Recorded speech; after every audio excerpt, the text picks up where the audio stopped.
Bien, hoy vamos a ver, nosotros ya vimos la anterior, voy a dar un breve, así cortito resumen de qué es lo que hemos estado viendo. Analizamos el contexto literario gramatical en la primera clase, lo dividimos en dos partes. En la segunda clase, el contexto histórico-cultural, les di una pequeña tareita estuvo muy buena, chicos, de verdad, los que respondieron, lo que las hicieron, estuvo muy bien. La tercera clase, que es en la que nos encontramos ahora, la primera parte que vimos fue la interpretación. Y A ver, y quiero leerles esta frase que leí hoy y literal resume muchas de las cosas que hemos estado viendo. Miren, dice así, vamos a entrar al tema de la aplicación y es por eso que quiero leerles esto. Dice, un ministro que presenta solo el significado gramatical e histórico de la palabra de Dios puede estar dando una conferencia o disertando, pero no está predicando. La palabra debe aplicarse espiritualmente. La exégesis espiritual es, por lo tanto, cristológica y por medio de Cristo, teológica, dando toda la gloria al Dios Trino. Y nosotros ya analizamos en la anterior clase la interpretación. Dentro de la interpretación vimos de que el lector no controla el significado del texto, sino el autor. Ya, dicho esto, dejo muy en claro que Dios, o sea, para que lo entendamos, ¿no? O sea, Dios determinó el medio por el que Él se va a comunicar con las personas. Dios determinó el medio por el que nosotros vamos a conocer su voluntad. Y esa es la Biblia. Y es por eso que es tan importante el interpretar y aplicar la palabra de Dios, porque de otra manera no vamos a poder conocer su voluntad. Entonces, entendiendo esa lógica, nosotros sabemos de que quien determina las palabras de Dios es Dios, no yo, no ni el pastor, nadie. O sea, la palabra se interpreta con la misma palabra.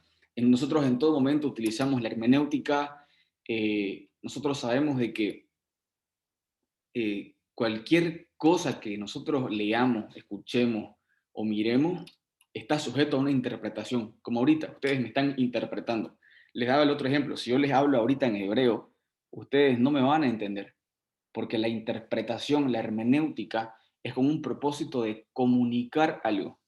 Y eso es lo que Dios hizo. Dios utilizó a personas para escribir, ocupó sus personalidades, el contexto en el que ellos vivían para comunicarnos algo. Y hoy día quiero mostrarles, me compré este librito hermoso de hermenéutica, ¿ya? Porque igual quiero profundizar en más cosas para aprender más. Y había un ejemplo muy práctico, ¿no? Este ejemplo decía, perdón, voy a sacar mi reloj. Este ejemplo eh, mencionaba de que es muy diferente el significado de las palabras escritas en la Biblia que el significado que el diccionario me da a una palabra, ¿ya? Eso quiero que quede claro. Yo puedo leer en la Biblia la palabra, no sé, este, no sé, la palabra mundo, digamos, a la luz del contexto en el que la palabra mundo está dicho, es muy diferente al significado que el diccionario me va a dar, ¿ya? Eso quiero que quede claro. Es por eso que yo no interpreto la Biblia a la luz de un diccionario contemporáneo. Yo interpreto la Biblia a la luz del contexto, porque Dios para comunicarse no ocupó el significado literario que tiene un diccionario, sino que ocupó el contexto en el que la persona vivía. Les voy a dar un pequeño ejemplo.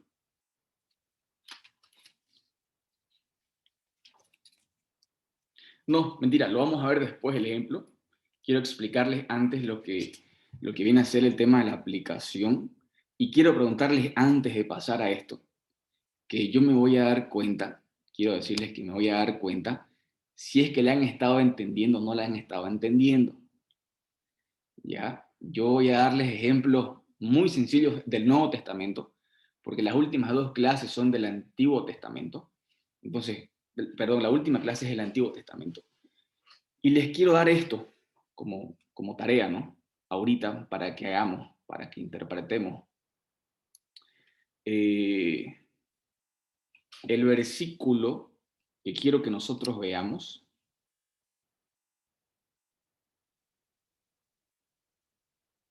Esperen un rato.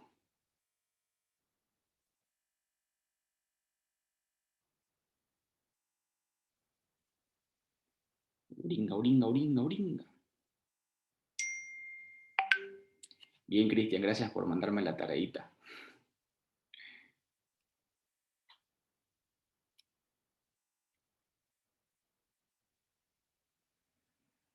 Ya.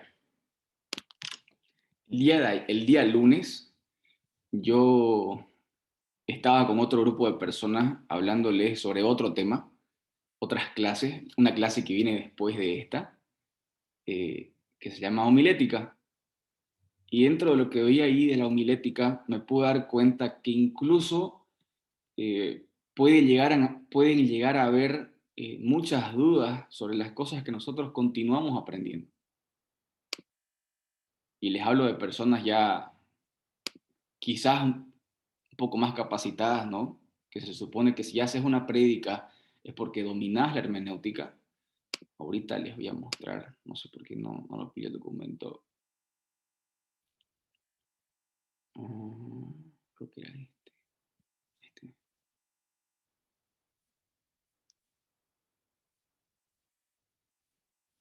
Ya, este es. Lo voy a copiar acá.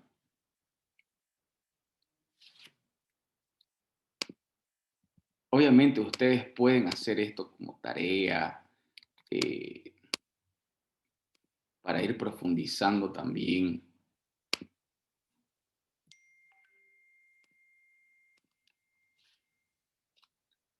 Ya, los copio, los pego y les comparto pantalla. Lo pueden leer, ¿no? Este es el ejemplo que les di. Este es el... Dieguito se ríe. Ya, este es el versículo que les di a esos chicos y les hablo de líderes, personas líderes. Por esto es que es tan importante el prestar atención a las palabras, a las conjunciones, a las conexiones, a los verbos. Y quiero, a la luz de la interpretación que nosotros hemos conocido, no de la aplicación,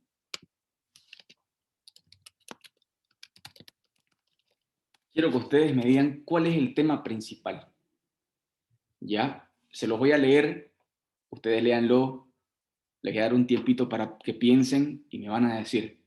No quiero que me digan solo una palabra, puede ser una frase cuando ustedes me digan el tema principal. Dice, este es mi mandamiento, que os améis los unos a los otros, así como yo os he amado. Nadie tiene un amor mayor que este, que uno dé su vida por sus amigos. Vosotros sois mis amigos y hacéis lo que yo os mando. Ya no os llamo siervos, porque el siervo no sabe lo que hace su señor, pero os he llamado amigos, porque os he dado a conocer todo lo que he oído de mi Padre. Vosotros no me escogisteis a mí, sino que yo os escogí a vosotros y os designé para que vayáis y deis fruto y que vuestro fruto permanezca, para que todo lo que pidáis al Padre en mi nombre os lo conceda. Esto os mando, que os améis los unos a los otros. Ahora, para... No quiero que me lo digan, quiero que me lo escriban.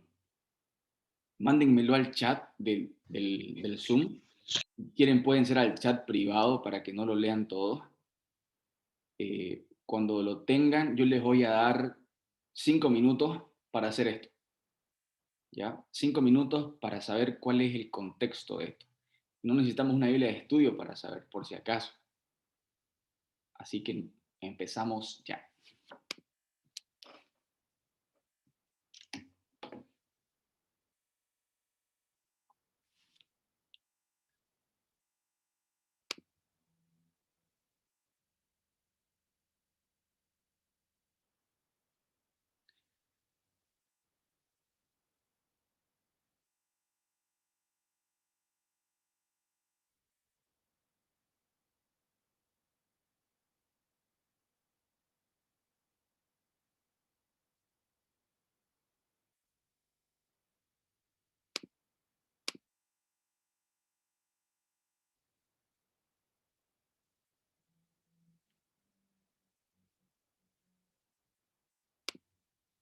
Estás en silencio, Marianinga. Borsi, no sé si es a mí que me hablas. No, no, perdón, es que mi hermana me está hablando y yo estoy con la cámara prendida.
Un minuto más.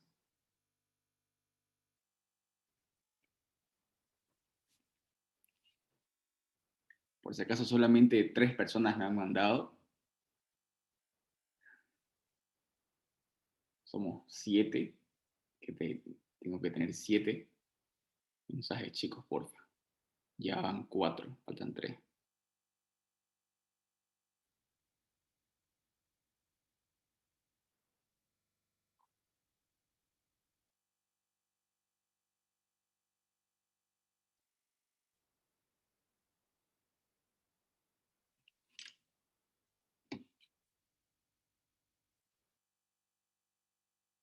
Ya, faltan 2.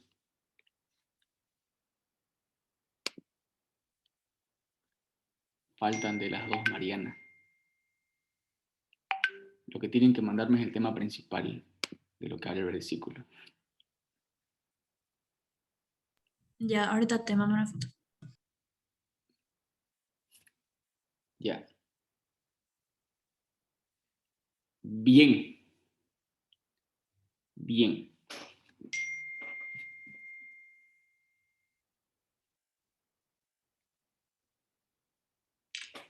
Ya. Les quiero contar que es un versículo que si uno lo lee a simple vista, si uno no analiza su contexto, si uno no presta atención, ¿estoy compartiendo? No, no estoy compartiendo. Ya. Si uno no le presta mucha atención a los textos, a las palabras, al autor, a quién lo dijo, a quiénes se los decía, en qué forma se los dijo, en qué situación, entonces quizás vamos a pasar por alto muchas cosas. Este, el tema, perdón, me está escribiendo. Ya, miren lo que me dice alguien, ¿no? Dice de que este texto tiene muchas ideas. Este texto no tiene muchas ideas, habla de varios temas, sí, pero hay un tema central. Hay un tema por el que todas esas muchas ideas se conectan y tienen mucha relación. El contexto, ¿cuál es?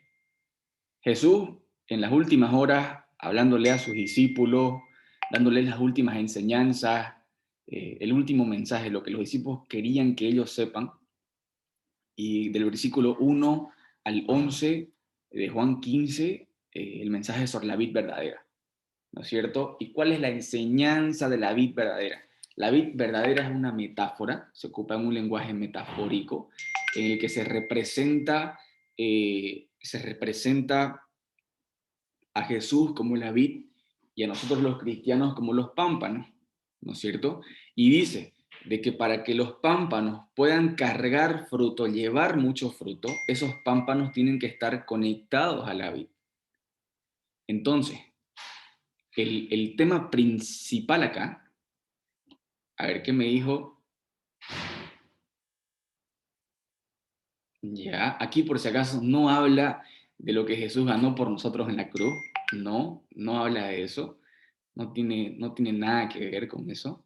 Aquí el tema principal es la relación de amistad que los creyentes tienen con Jesús y cómo esa relación debe manifestarse en la práctica.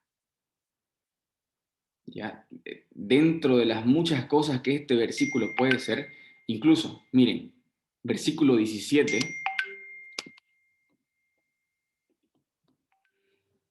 ya lo quieren arreglar, ¿no? Lo que me dijeron.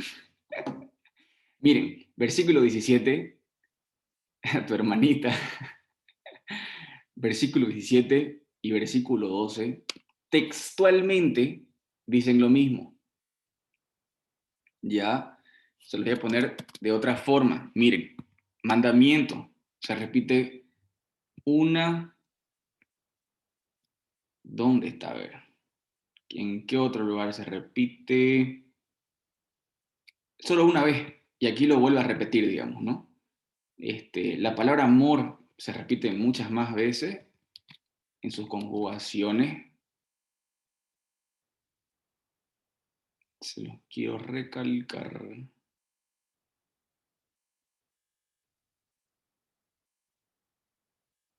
¿Ves? Se los repite solamente dos veces, incluso solamente una vez, digamos, ¿no?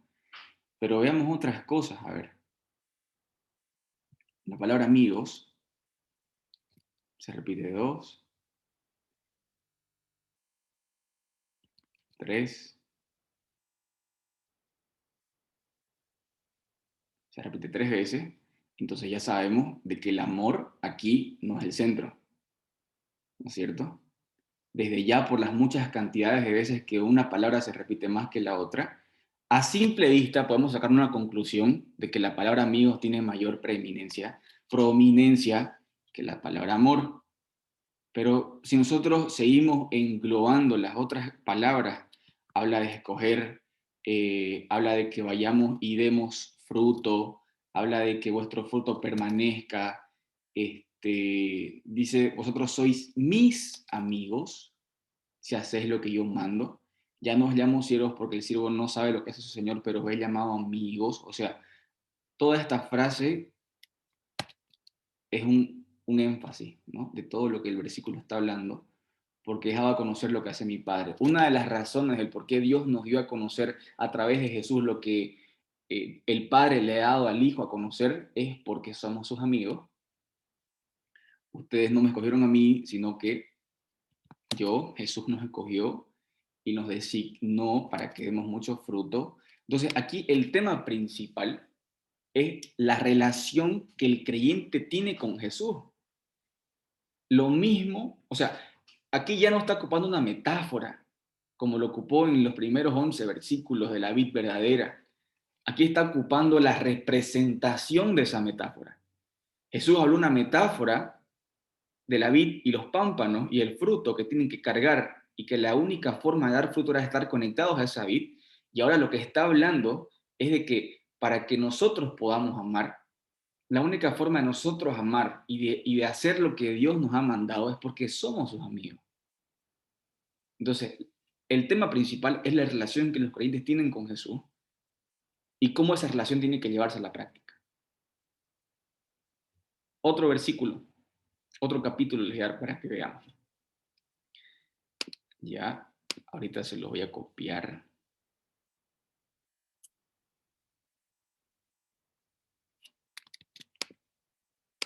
Por si acaso, lo que me mandaron en chat, las personas que saben lo que me mandaron, que no fue lo que yo les acabo de responder, espérenme,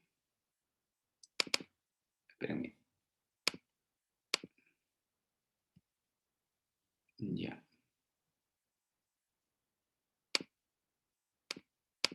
Y este es otro de los versículos que les di a las personas para que vean. Creo que este versículo es un poco más fácil de responder.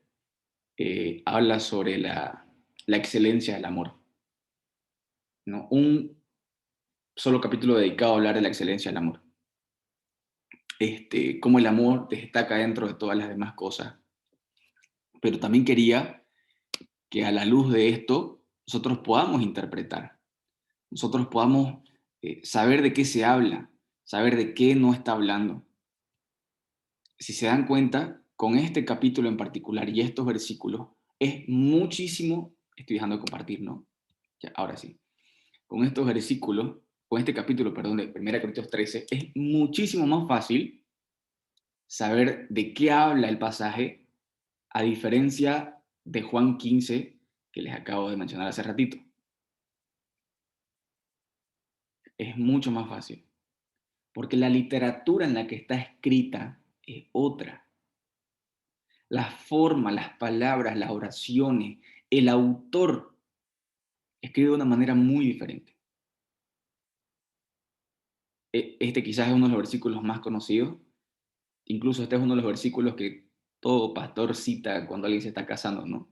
El amor nunca deja de ser, el amor todo lo sufre, todo lo soporta. Entonces, bien, dándoles ese pequeño ejemplo, yo sé ahora que nos hace falta algunas cositas por aprender, ¿ya? Antes de pasar a la aplicación, porque de nada sirve que nosotros apliquemos si no sabemos interpretar. Entonces, antes de pasar a la aplicación, yo quiero que hagamos algo práctico de nuevo, ¿sí? Quiero que pongamos versículos dentro de un mismo contexto y tratemos de aplicarlo. Y tratemos de aplicar los versículos más conocidos que conocemos, que todos conocen. Se los voy a poner acá en el chat.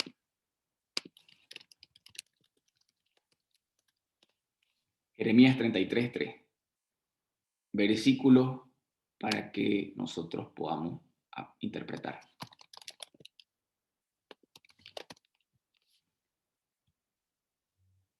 Son versículos, no son párrafos ni discursos, ¿no? O sea, ahorita lo estoy copiando para hacerlo en un Word, que lo vayamos nosotros, y que todos lo vayamos haciendo. Quizás sea un poquito complicado este versículo, vamos a verlo. Ya, Jeremías 33:3. ¿Quién no lo ha escuchado este versículo? Todos pues lo han escuchado este versículo. Jeremías 33:3 dice, clama a mí y te responderé y te enseñaré cosas grandes y ocultas que tú no conoces. Un versículo que si lo leemos solamente así, no vamos a entender nada. ¿No es cierto? Pero ¿qué es lo que pasa? Este es un versículo que es muy utilizado eh, para que nosotros, cuando nos encontremos con dudas, ocuparlo. O sea, no es un versículo de promesa para alguna persona en cualquier momento. ¿Ya? Eso quiero que entendamos. No es para asegurar que Jesús nos va a responder de una forma segura. No es una profecía de los grandes planes que Dios tiene para nosotros. Este versículo no habla de eso. No es una aseguración de que, no sé si existe esa palabra, pero no es una aseguración de que si clamamos a Dios, Él nos va a mostrar cosas grandes, nuevas y ocultas. No es eso. Es una promesa a Jeremías. Y quiero que leamos Jeremías, ¿sí? Por eso quiero que la hagamos práctico. Miren, hasta me compré una nueva Biblia.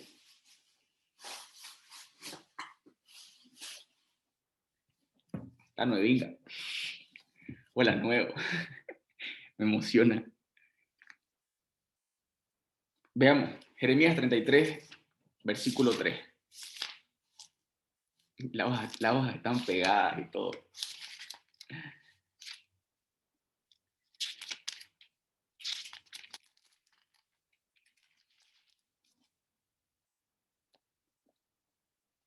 ¿Ya?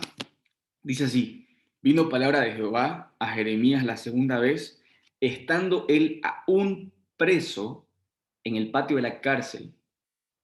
¿Ya? Bueno, el contexto.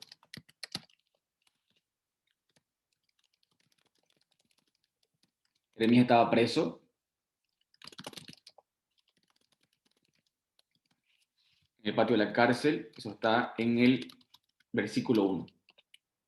¿Ya? Versículo 2, ¿qué dice? Así ha dicho Jehová, que hizo la tierra, Jehová que la formó para firmarla, Jehová Jehová es su nombre.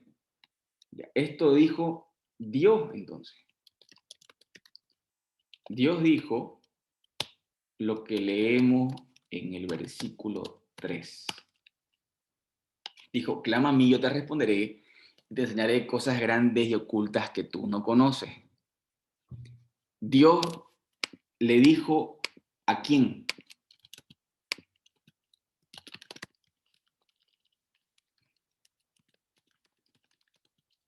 ¿Quién? A Jeremías. ¿Ya? Dios le dijo a Jeremías eso, él estando preso en el patio de la cárcel. ¿Qué más nos dice? Porque así ha dicho Jehová, Dios de Israel, acerca de las cosas, acerca de las casas de esta ciudad y de las casas de los reyes de Judá, derribadas con arietes y con hacha. Ah, en el versículo 4 nosotros tenemos quizás un detalle del por qué Dios le decía estas cosas. Dice, porque así ha dicho Jehová de Israel acerca de las casas de esta ciudad y de la casa de los reyes de Judá, que más dice, derribadas con arietes y con hachas. ¿No es cierto? Entonces, nosotros ya vemos de que el tema va por ahí.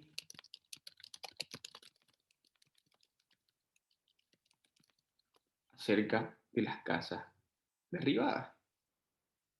Versículo 5. Porque vinieron para pelear contra los caldeos, para llenarlas de cuerpos de hombres muertos, a los cuales herí yo con mi furor y con mi ira, pues escondí mi rostro de esta ciudad a causa de toda su maldad. Y nosotros podemos seguir leyendo y leyendo y leyendo. Pero bueno, vemos en el versículo 1 que vino palabra vino palabra de Jehová a Jeremías, como ya lo leímos ahorita, por segunda vez, cuando él estaba preso en el patio de la cárcel. Eso lo dice ahí. Entonces, aplicar este versículo, interpretar este versículo. Cuando alguien no está sufriendo, cuando alguien no está pasando por una circunstancia similar, cuando tu contexto no es similar a un contexto como ese, entonces creo que no sería lo correcto, sería sacarlo del contexto, ¿no es cierto? Nosotros ponemos un texto dentro de su contexto. Eso es lo primero que vamos a hacer. Nosotros estamos interpretando y a la luz de esta interpretación vamos a ver cuándo aplicarlo. Sigamos viendo. Entonces, lo más importante dentro del versículo de Jeremías 33:3, ¿qué es lo que viene a hacer? A ver, ¿qué es lo que ustedes aquí recalcan de todo el versículo?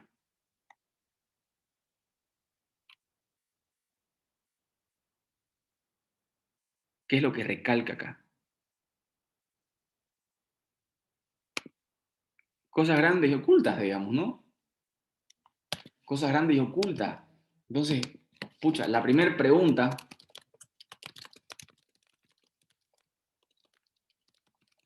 ¿cuáles son esas cosas grandes y ocultas? Creo que eso es lo primero que se nos viene a la mente. Incluso, eso nunca se nos viene a la mente, pero debería ser lo primero que se nos venga a la mente. ¿Cuáles son esas cosas grandes y ocultas? Imagínense que ustedes están, no sé, discipulando, si es que ya discipulan a alguien y esa persona les diga, oye, pero ¿cuáles son esas cosas grandes y ocultas? Ah, bueno, Dios me va a revelar la casa grande que yo voy a tener en algún momento, mi autango, la esposa que todavía no está por ahí, que todavía no la veo, que está oculta. ¿Qué me va a revelar Dios? Si yo clamo y Él me va a responder, no sé. ¿Se dan cuenta? Por eso es que tenemos que interpretarlo en su contexto. La revelación que no tenía Jeremías en ese momento. Exacto. Entonces, había algo que Jeremías en ese momento no sabía. En ese momento no sabía. No quiere decir que a la luz de toda la Biblia ya no se conocen. ¿No es cierto? Ya, bien. Entonces, si eso está claro, veamos el versículo 4. El por qué, como empieza el versículo 4, el versículo 4 empieza con un por qué.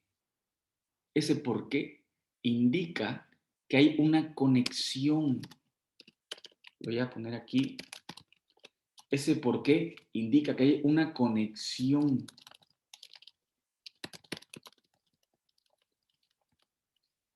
Una conexión entre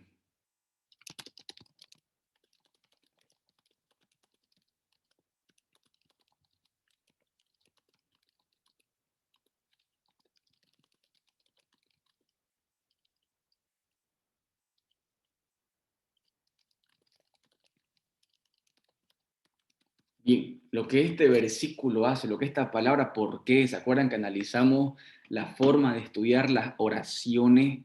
Nos dimos cuenta de que hay ciertas palabras que conectan, pues este por qué indica que existe una conexión entre la promesa que Dios está haciendo y el resto de la profecía que el mismo Jehová le dice a Jeremías en todo el capítulo.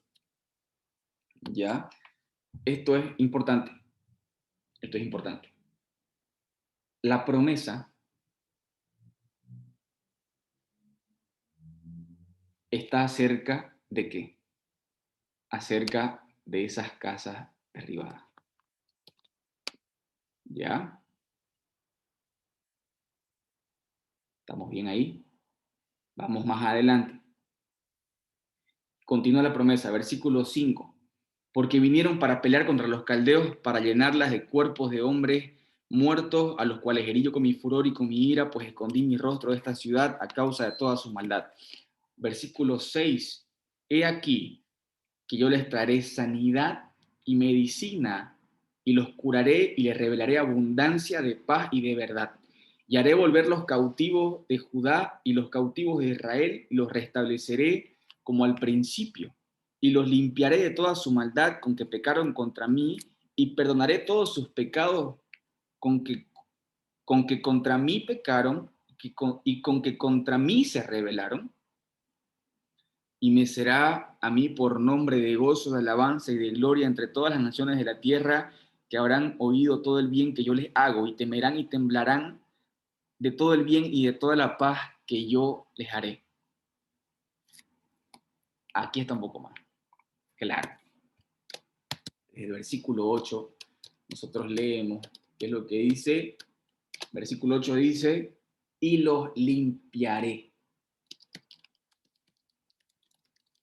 Profetiza limpieza de la maldad. ¿Y qué más dice? Y los limpiaré de toda su maldad con que pecaron contra mí, y perdonaré todos sus pecados con que contra mí pecaron y con que contra mí se rebelaron. Entonces, profetiza limpieza de la maldad, ¿y qué más? ¿Qué Perdón de más los profetiza? pecados. ¿Cómo? Perdón de pecados. Perdón completo de pecado. Dice, y perdonaré todos sus pecados con que contra mí se rebelaron. Ya, sigamos leyendo. Vámonos al versículo 14. Dice, versículo 14 de Jeremías 33. He aquí vienen días, dice Jehová. No dice cuáles son esos días, ni cuándo vendrán esos días, ni en qué momento será esos días, pero dice, he aquí vienen días, dice Jehová, en que yo confirmaré la buena palabra que ha hablado a la casa de Israel y a la casa de Judá. He aquí vienen días, de nuevo, en que yo confirmaré la buena palabra que he hablado a la casa de Israel y a la casa de Judá. Versículo 15. En aquellos días y en aquel tiempo haré brotar a David un renuevo de justicia y haré juicio y justicia en la tierra. Mira, te van a llorar, me dieron. Versículo 16. En aquellos días Judá será salvo y Jerusalén habitará segura y se llamará Jehová justicia nuestra. Versículo 18. Porque así ha dicho Jehová, no faltará a David varón que se siente sobre el trono de la casa de Israel, ni a los sacerdotes, versículo 18, ni a los sacerdotes y levitas faltará varón que delante de mí ofrezca holocausto y encienda ofrenda y que haga sacrificio todos los días. En 2 de Samuel 17, en 2 de Samuel 17, Jehová hace una promesa, ¿ya? Entonces, del versículo que acabamos de leer, del 17 hasta más adelante, hasta el versículo 22, si lo siguen leyendo, se van a dar cuenta que Dios promete cumplir todos los términos del pacto que hizo Dios con David. Esperen un ratito, voy a cargar mi compu.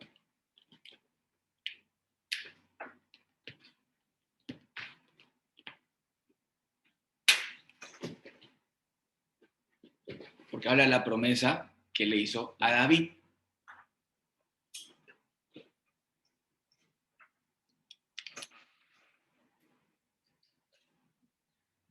Detalles importantes para tomar en cuenta.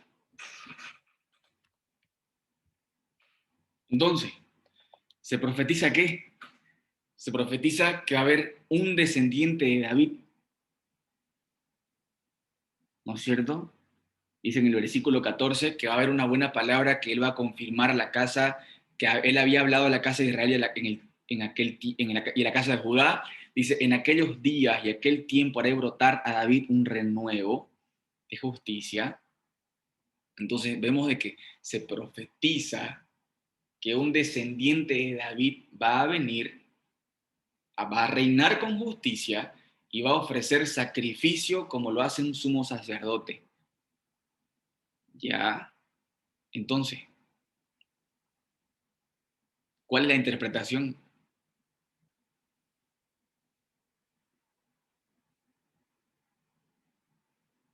¿Cuáles son las cosas grandes y ocultas que Dios les reveló?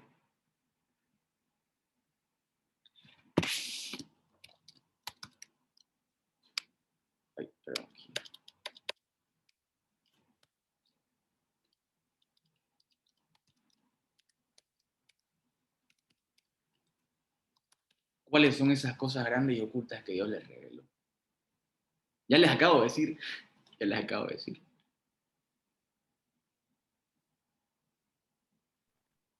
Cumplir sus promesas. ¿Cómo? Cumplir sus promesas. No. O sea, va por ahí. Jesús ya prometió que Él va a cumplir su promesa. ¿Por qué? En 2 de Samuel 17, Dios hace un pacto con David y en ese pacto con David Él le promete ciertas cosas. A ver, tengo un mensaje aquí. Claro, lógico, ¿cuál es su promesa, no? Entonces, dentro del pacto que Dios le hace, del versículo 17, se los voy a leer, versículo 17 al versículo 22. Porque así ha dicho Jehová, no faltará a David varón que se siente sobre el trono de la casa de Israel, ni a los sacerdotes y levitas faltará varón que delante de mí ofrezca holocausto y encienda ofrenda y que haga sacrificio todos los días. 19. Vino palabra de Jehová a Jeremías diciendo, así ha dicho Jehová, si pudierais invalidar mi pacto con el día y mi pacto con la noche, de tal manera que no haya día ni noche a su tiempo, podrá también invalidarse mi pacto con mi siervo David, para que deje de tener hijo que reine sobre su trono y mi pacto sobre los levitas y sacerdotes mis ministros. Versículo 22. Como no puede ser contado el ejército del cielo, ni la arena del mar se puede medir, así multiplicaré la descendencia de David, mi siervo, y los levitas que me sirven. ¿Cuál era esa promesa? Nosotros vemos a la luz de esos 5 versículos, 18, 19, 21, 22, 23, de esos 6 versículos, del 17 al 22, de que Dios promete cumplir todos los términos que hizo en el pacto con David y con los sacerdotes y con los levitas. Entonces, ¿cuándo hizo un pacto con David? En 2 de Samuel, versículo 17. ¿Cuándo hizo un pacto con los sacerdotes y levitas? Número 25, del 10 al 13. Por eso es tan importante ubicar un texto en su contexto. Porque si no, estas cosas grandes y ocultas, para mí significan algo, para Diego significan una esposa, para Marianita significan un esposo, y así. Estas cosas pueden significar la respuesta de mi examen, digamos, ¿no? Para que cuando yo me encuentre en un momento de dificultad en mi examen sin haber estudiado, yo clame y Dios me muestre esas cosas grandes y ocultas. No, no se trata de eso. Y aquí lo que dice me encanta, ¿no?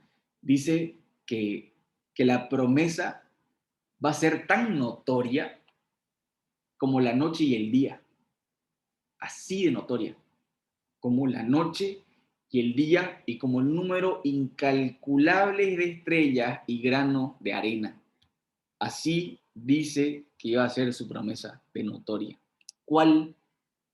¿Qué es eso que Jeremías le reveló que en ese rato no sabía? ¿Qué es lo que le trajo? Porque si nosotros seguimos leyendo Jeremías, o sea, Jeremías, un crack, ¿no? Obediencia como nunca después de haber entendido esto. ¿Qué es lo que Dios le mostró a Jeremías? ¿Qué son estas cosas grandes y ocultas que Dios le mostró a Jeremías? Que lo hizo tener una fe, que lo hizo afirmar su llamado de peladito, que lo hizo levantarse cuando él estaba en el patio de la cárcel. ¿Qué? ¿Qué era esta cosa grande y oculta? ¿Qué era?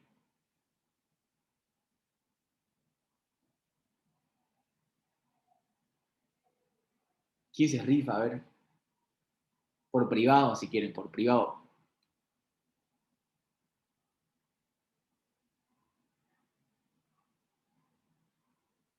A ver, ¿qué me dicen? ¿Qué me dicen?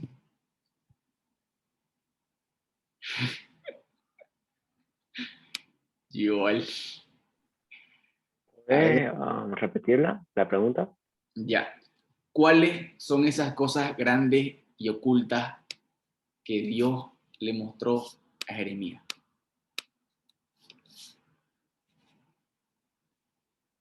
Yo sé que se la saben, yo sé que no tengan vergüenza, por eso les dije, escríbanmelo al privado. Yo no les voy a decir, te equivocaste, vos y vos. Estamos aquí para aprender, chicos. Y una de las razones del por qué les di la tarea que les di de Jonás era para que sepamos unir, conectar, aplicar, interpretar lo que hemos estudiado.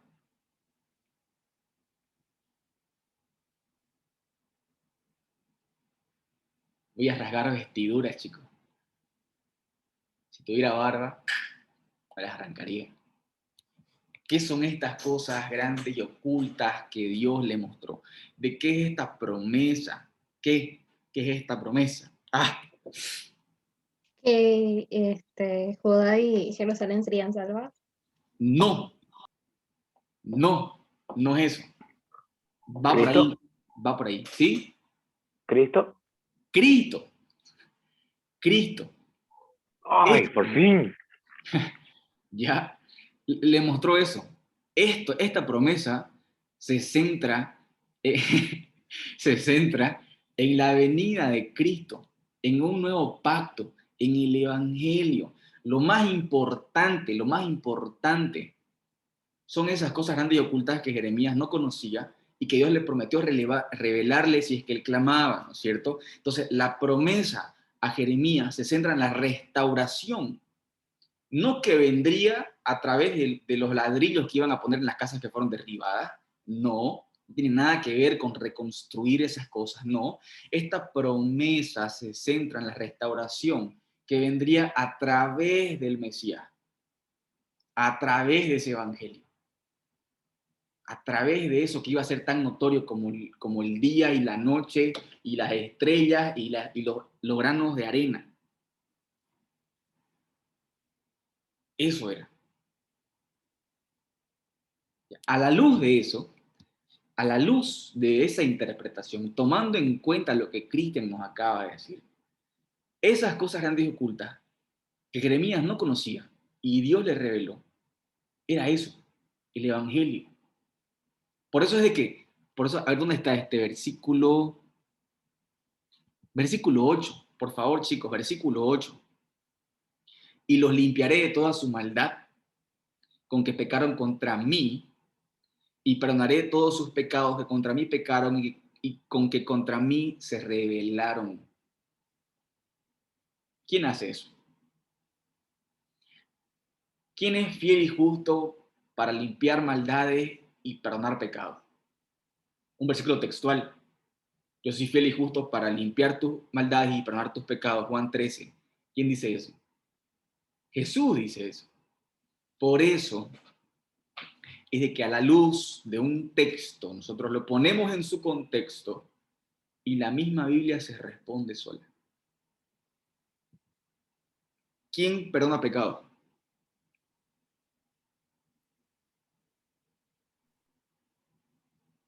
Jesús. ¿Ya? Bien. Entonces, esa fue una interpretación. ¿Ya? Quiero que veamos otra. Aún no vamos a aplicar esto. Aún no vamos a aplicar. Porque si aplicamos, se van a emocionar y van a arrepentirse. Así que vamos a poner un texto en su contexto. A ver, estoy buscando aquí otro versículo en internet.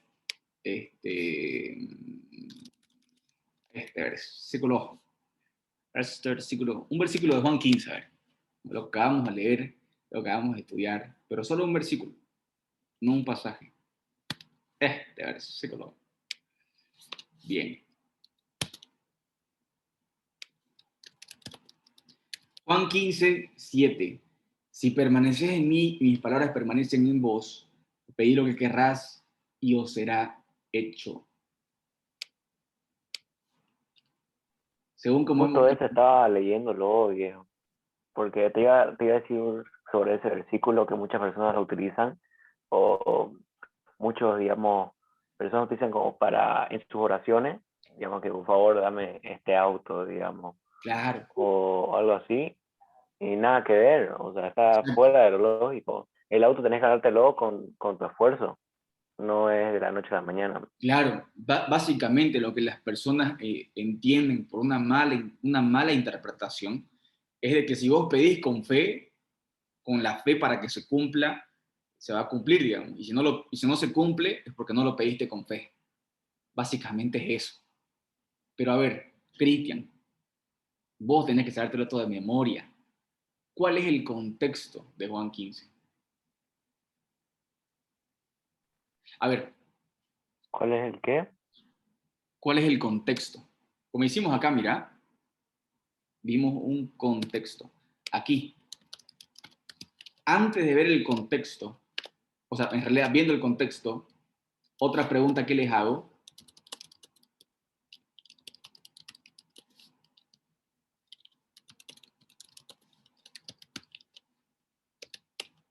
¿a qué se refiere esta bella palabra?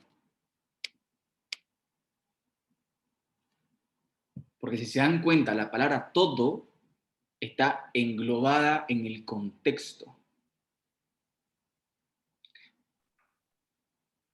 O sea, el contexto era lo que vos dijiste anteriormente, ¿no? Es sobre la vida verdadera. Ya, ya, ¿qué más? O sea, estaba hablando ahí sobre la vida verdadera y sobre los pámpanos, ¿no es? Ya, ¿qué más? Eso. Bien, vámonos a Juan 15. Oh, tiene que ser flash para pillarlo. Juan 15, versículo 7. Veámoslo al principio. Yo soy la vid verdadera, mi padre es el labrador, todo pámpano que en mí no lleva fruto lo quitará y todo aquel que lleva fruto lo limpiará para que lleve más fruto. Ya vosotros estáis limpios por la palabra que yo os he hablado, permaneced en mí y yo en vosotros. Como el pámpano no puede llevar fruto por sí mismo si no permanece en la vid, así tampoco vosotros si no permanecéis en mí. Yo soy la vid, vosotros son los pámpanos. El que permanece en mí y yo en él, este lleva mucho fruto, porque separados de mí nada puedes hacer. El que en mí no permanece será echado fuera como pámpano y se secará, y los recogen y los echan en el fuego y arden. Versículo 7. Si permanecen en mí, mis palabras permanecen en vosotros, pedid todo lo que queréis y os será hecho.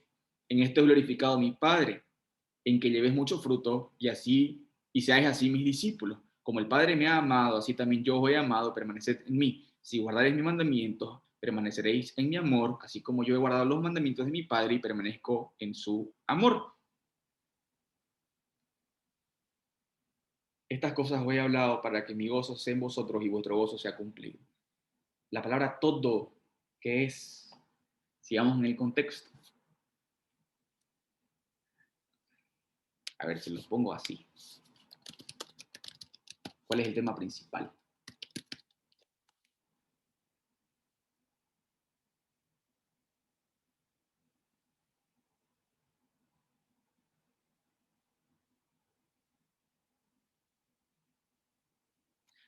Escríbanmelo al chat privado. Permanecer, Mm, permanecer en Cristo, o sea, es que varias veces dice de que si nos separamos de Él no vamos a hacer nada. ya, ya, va por ahí, va por ahí. ¿Qué más?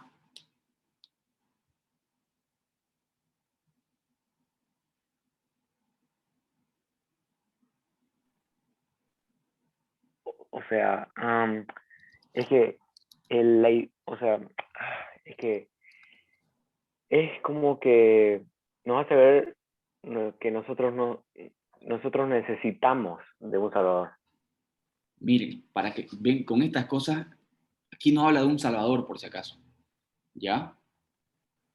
Aquí no habla de un salvador. Pero quiero que tomen en cuenta, de verdad, la clase número 1 que hablamos sobre las oraciones gramaticales y la forma de estudiarlas. Y dentro de ellas mencionamos las cláusulas condicionales. ¿Se acuerdan de esas cláusulas condicionales? La palabra sí, cuando no lleva una tilde, es una cláusula condicional. Cuando lleva una tilde, es una palabra afirmativa. Entonces, ¿cuál es la cláusula condicional acá? O sea, ¿a qué está condicionado? Con esto yo me doy cuenta de Al, que no han prestado mucha atención. Decime, Cristian. al sí, o sea, al que sí permanecemos en Él, o sea, en Jesús. Si Ya, no permanecemos, no se cumple, digamos. claro, lógico, lógico. Y el que permanece, obviamente, no pide un Ferrari. Digo, formuta.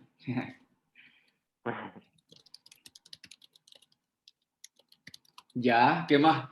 Decime todo lo que pensás, Cristian. No, vas a predicar, vos, vas a predicar, hermano. Decime, vamos. Yo confío, metele. Um, o sea, si poner el 6 en mí. Espera, estoy leyendo, estoy leyendo. ¿Qué más? ¿Qué más tiene que permanecer? Nosotros permanecer Sus palabras, o sea, y en sus permanecemos en su palabras. palabra. Ya.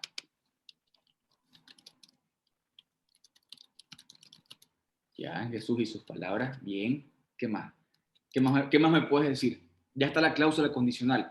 Ahora, a ver, a la luz de esa cláusula condicional, veamos un poco más. ¿Qué quiere decir esto? Lo mencionaste antesito del Ferrari. Esta cláusula condicional quiere decir que antes de vos pedir algo, tenés que estar permaneciendo en Jesús y sus palabras. ¿No? Esa es la cláusula. Ah, eso. Exacto. Mira, porque dice el sí y después dice pedid. Si haces esto, pedid. Si haces esto, pedí. Esa es la cláusula.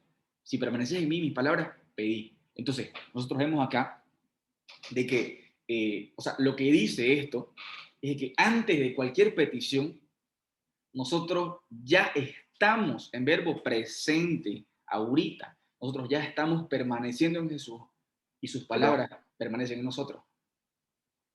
y se supone que el que permanece en Jesús tiene la mente de Cristo y ya no piensa en las cosas del mundo, sino que en las cosas espirituales. Amén. Entonces, lo que pide va a ser para gloria de Dios. Amén. Versículo 8. En esto he glorificado a mi Padre, en que lleves mucho fruto, en que lleves mucho fruto y seas así mi discípulo. ¿Qué es eso que hay que pedir? Los frutos del Espíritu. El fruto del Espíritu. Ya, el fruto, solo es un fruto del Espíritu. Es un fruto completo. ¿Cuál es el fruto del Espíritu? ¿Quién me respondió? ¿Nair, fuiste vos? Nair, ¿cuál es el fruto del Espíritu? Sin ver tu Biblia, así.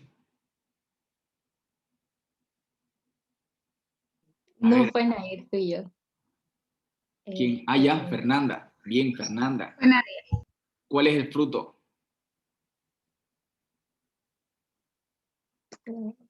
el fruto. El fruto. Es que es un solo fruto y el fruto tiene ¿Ya? mucho. ¿De qué está compuesto ese fruto? Este. mm, de muchas virtudes, pues. Ah, ¿No es? Claro, ¿cuáles son? Sí. ¿Te la sabes? Métele. voy a llorar. Este. Ay, no dejaría. No me ¿Yo puedo acuerdo. decirlo?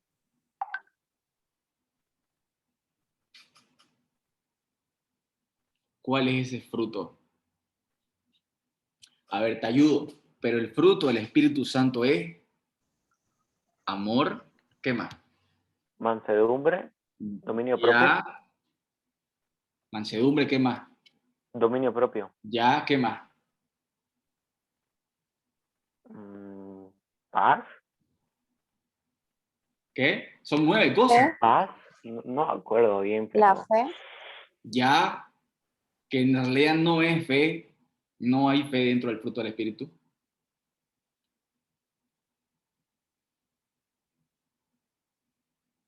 Vamos chicos, pero el fruto del Espíritu Santo es amor, gozo, Sabiduría. no, amor, gozo, paz, paciencia, benignidad, bondad, mansedumbre, como dijo Cristian, dominio propio. En esto he glorificado a mi Padre, en que llevéis mucho fruto y seáis así mi discípulo. El fruto del Espíritu Santo se muestra en alguien que permanece. Es imposible permanecer en Jesús y sus palabras y no mostrar este fruto del Espíritu Santo. ¿Ya? Entonces, a ver, sigamos, vayamos, estamos por buen camino, Cristian. Bien, bien, bien. Vamos por ahí. Metámosle. ¿Qué más?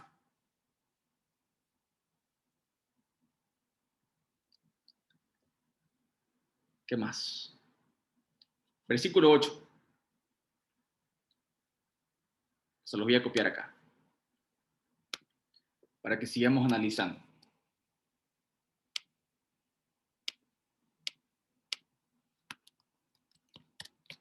Versículo 8. En esto he glorificado a mi Padre. ¿En qué? ¿En qué? ¿En qué? Clase número 1. ¿Qué significa Que esto? llevéis mucho fruto. ¿Ya? ¿Qué significa esa palabra? ¿Qué es esa palabra? Empieza con C.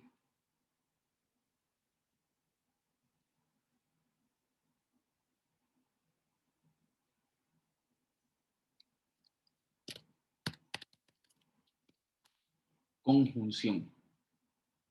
En esto he glorificado a mi Padre, en que llevéis mucho fruto y seáis así mis discípulos. Es la palabra en qué.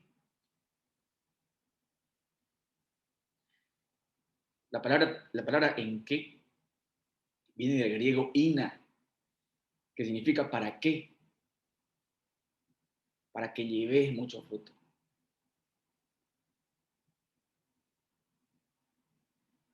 Miren el versículo 16.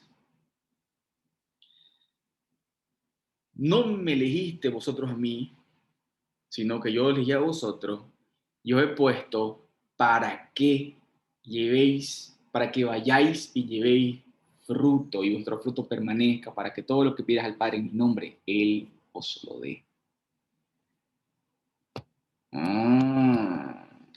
Entonces la palabra en qué, del griego ina, traducida como para qué, se repite en el versículo 16 y habla de lo mismo.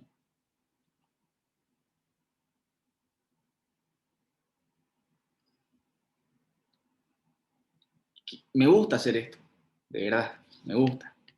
Y quiero que nosotros, de verdad, chicos, de verdad, sí, con ganas, podamos, mira, son 6:30 ya, quiero que nosotros así podamos analizar la estructura gramatical. Yo sé que no estamos en colegio. La estructura gramatical de Juan 15, versículos 7 y 8.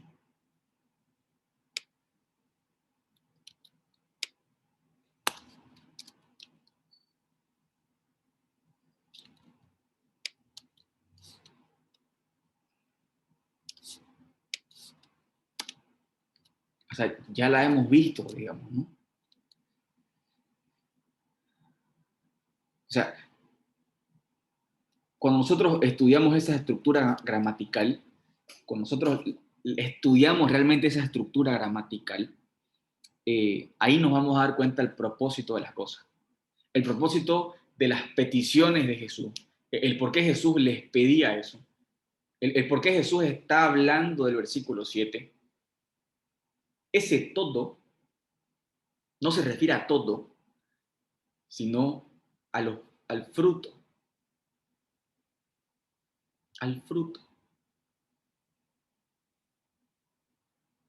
Jesús dice, pidan todo lo que quieran para que lleven fruto, porque en ese fruto es glorificado mi Padre. En que vos lleves fruto es glorificado mi Padre. En ese fruto. Obviamente, si vos pedís el fruto del Espíritu Santo, bueno, pues Dios se va a complacer en darte ese fruto porque Él se glorifica que vos lleves fruto. Versículo 16, se lo voy a poner para que igual lo tomen en cuenta. Pero, Sí. ¿estás preguntando cuál es la estructura gramatical o cuál es la pregunta? No estoy preguntando, o sea, les estoy mostrando el orden de las palabras, de las cosas dichas. Ah, ya. o sea, ya estudiamos el orden gramatical, la estructura gramatical. En realidad, esto que les acabo de decir, las cláusulas condicionales, de la conjunción, ahí está, aquí tendría que ir, ¿dónde estaba? Esas son las estructuras gramaticales de las oraciones de la clase número 1. O sea, primero Jesús habla de la lección, él escogió a sus discípulos, al igual que a nosotros. Luego él habla del propósito de esa lección. El propósito de la lección es para que lleven fruto, no un fruto cualquiera, sino uno que va a permanecer. Y ahí dice lo mismo, ¿no? Para que, o sea, dice, no solo un fruto, sino uno que va a permanecer. ¿No es cierto? Pidámosle al Padre todo en su nombre y entonces Él nos va a dar. Pero ese todo se refiere a los frutos. Entonces eso tiene que quedar claro.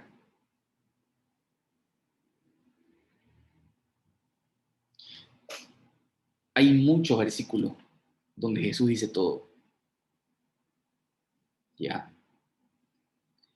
Les voy a poner otro, para que no piensen que se la estoy charlando. A ver, Juan 14, versículo de aquí. Otro lugar donde Jesús dice todo, Juan 14.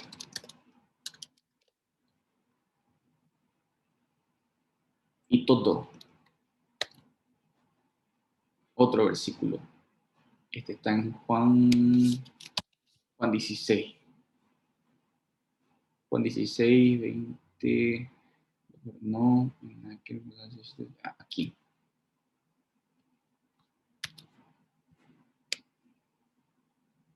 Otro versículo, aquí. Juan. Y así hay más versículos. Ya vamos leyendo 3 versículos. Siempre que Jesús dice todo o será hecho, como en estos 2 versículos,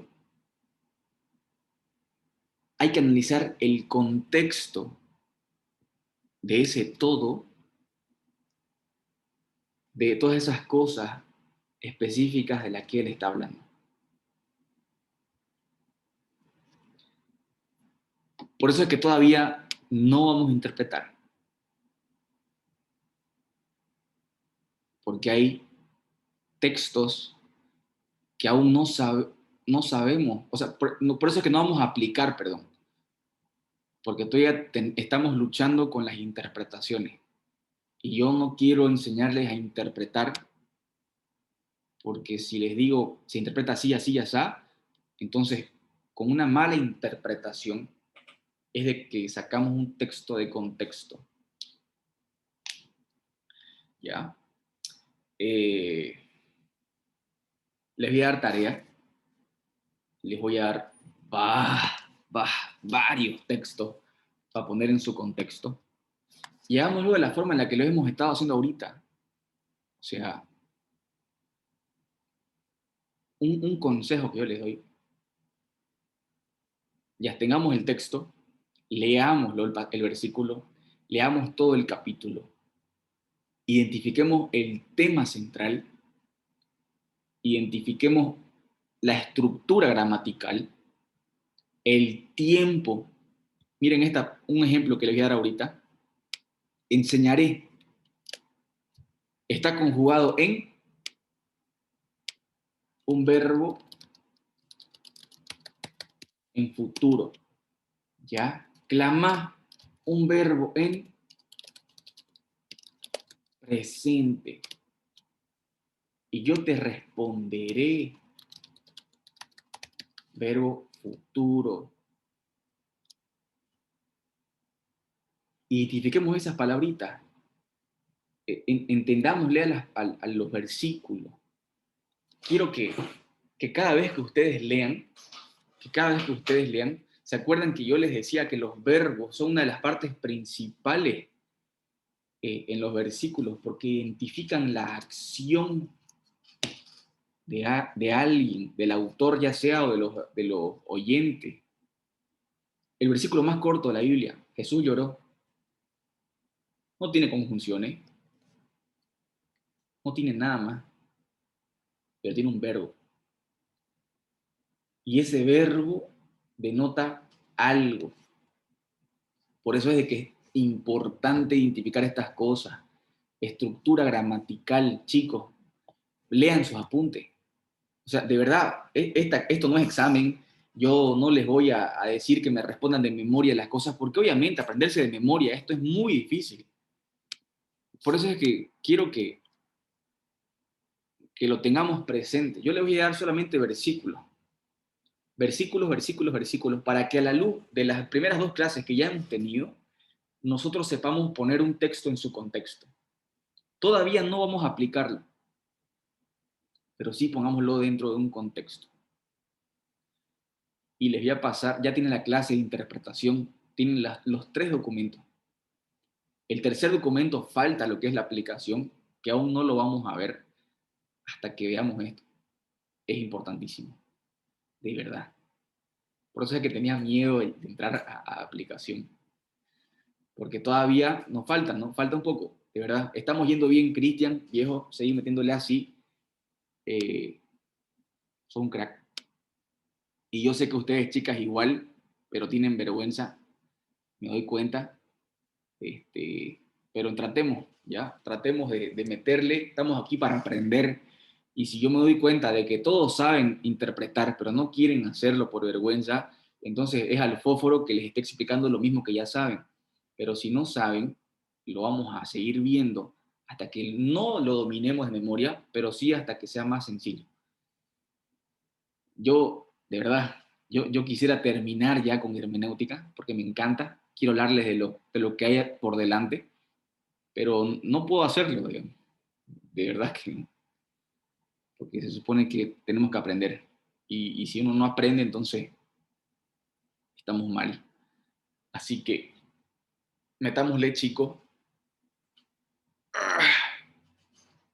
Metámosle. No sé si alguien quiere decir algo, preguntar algo de lo que hemos visto.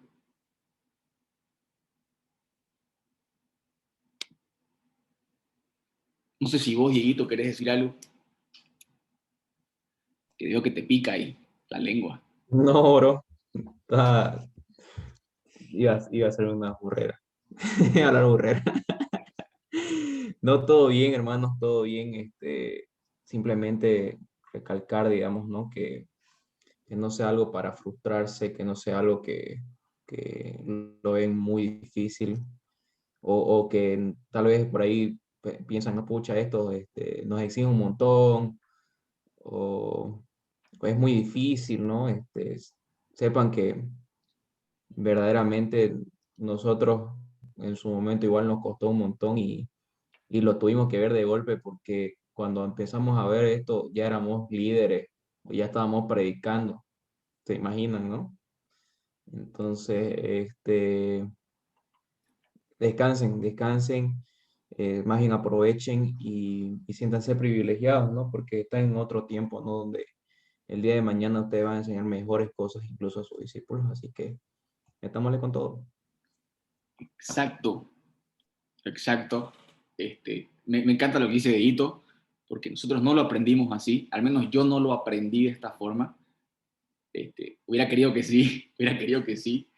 Por eso es que hay que meterle, no se frustren, preguntemos lo más que podamos y opinemos. Si ustedes opinan, pasa que si ustedes opinan, yo sé el conocimiento que vamos teniendo y cómo vamos practicando todo esto. Y de esa manera, por ejemplo, Cristian, si Cristian no hubiera opinado, yo hubiera seguido con un primer versículo. Pero como Cristian opinó, entonces ahí ya yo sé de que vamos yendo por buen camino y que hay algunas cositas que hay que ir puliendo, pero estábamos yendo bien. Entonces, metámosle así, chicos, porfa, vamos a quedar con la clase hasta acá para, para no hacerlo más largo. Y nada, eh, Marianita, ¿querés orar para terminar? No, mentira, Cristian, ¿querés orar para terminar, bro? Neta, hermano, Médale. dale. Gracias, Señor, gracias, Padre amado, Señor, por esta clase que hemos tenido hoy. Gracias, Señor, porque tú nos has dado el privilegio, Señor, de aprender más de tu palabra, Señor, de escudriñar, Señor, lo que tú quieres para nuestras vidas, Padre. Padre, te pido que nos ayudes, Señor, cada día, no nos dejes caer, Señor, y que tú seas, Señor, alumbrando la vida de Pablito para que él sea enseñándonos lo que tú quieres que él nos enseñe, Señor. Te lo pedimos esto en nombre de Jesús y te damos gracias, Padre, por todas las bendiciones que nos has dado. En nombre de Jesús, amén. Amén, amén, amén, amén. Oigan, ¿qué les parece?